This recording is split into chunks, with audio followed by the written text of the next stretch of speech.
இதில் வந்து இது வந்து டி நகர், சவுத் போக் ரோட், காஞ்சி காலனி. இங்கே வந்து திடீர்னு நேற்று ஒரு 12 மணி போல் வந்து என்ன ஆயிடுச்சு, சமைச்சிட்டு இருந்தோம். சமைச்சிட்டு கொஞ்சம் நேரம் கழித்து நான் வந்துட்டோம். அதை எங்கள் பாப்பா தான் ஏதோ டோஸ்ட் பண்ணியிருந்தான். ஒரு 12 மணி மாதிரி இருக்கும். அவளும் உள்ளே வந்தால் நானும் உள்ளே வந்துட்டேன். அதுக்கப்புறம் திடீர்னு ஒரு பயங்கர சத்தம். என்னான்னு பார்த்தா எங்களோட சீலிங், கிச்சனுக்கு மேலே இருக்க சீலிங் வந்து இடிஞ்சு விழுந்து சவுண்டு. அப்புறம் எல்லாருமே கீழே இருக்கவங்களாம் மேலே வந்துட்டாங்க. பக்கத்தில் எங்கள் வீட்டில் இருக்கவங்க எல்லோரும் வந்துட்டாங்க. என்னன்னு பார்த்தா அந்த சீலிங் நல்ல வேளை எங்கள் தலை மேலே விழலை. நான் கொஞ்சம் ஜஸ்ட் மிஸ் ஒரு 10 மினிட்ஸ் முன்னாடி போயிருந்தா ஒன்று இவ மேலேயோ இல்லை என் மேலேயோ கூட விழுந்திருக்க வாய்ப்பு இருக்குது. இது வந்து அப்படி விழுந்திருந்தால் கண்டிப்பாக, ஏன்னா பெரிய பெரிய ராடு இந்த கம்பிலாம் வேறு விழுந்தது. அது ஏதாவது குத்திருந்தாலும் டேமேஜ் ஆகிருக்கும். எங்களுக்கு பயங்கர உயிர் சேதமே ஆகிறதுக்கு கூட சான்ஸ் இருந்திருக்கும்.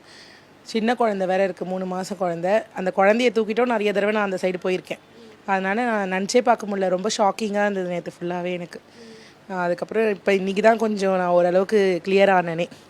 சரி, அதான் வீடு காலி பண்ணிக்கலான்னு தான் இருக்கும். ஏன்னா இந்த மாதிரி இடிஞ்சு விழுற வீட்டிலலாம் இருக்க முடியாது. இதை வந்து இடிச்சிட்டு கட்டி கொடுத்தா நல்லாயிருக்கும் அப்படின்னு சொல்லிட்டு கேட்குறோம்.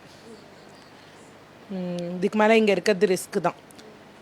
எல்லா வீடுமே விழுறதுக்கு சான்ஸ் இருக்குது. ஃபுல்லாகவே கொலாப்ஸ் ஆகிறதுக்கு கூட சான்ஸ் இருக்குது. ஆமாம், வெளில படி, இறங்குற படியிலேருந்து பால்கனிலேருந்து எல்லாமே டேமேஜாக இருக்குது. 47 இயர்ஸ் பில்டிங் இது. இப்போ இனிமேல் இதில் வந்து இதை மாற்றி தான் ஆகணும். கொஞ்சம் சரி பண்ணி, இல்லைனா இடிச்சே கட்டி கொடுத்தா கூட ஓகே தான். இருக்கிற ரிஸ்க்கு.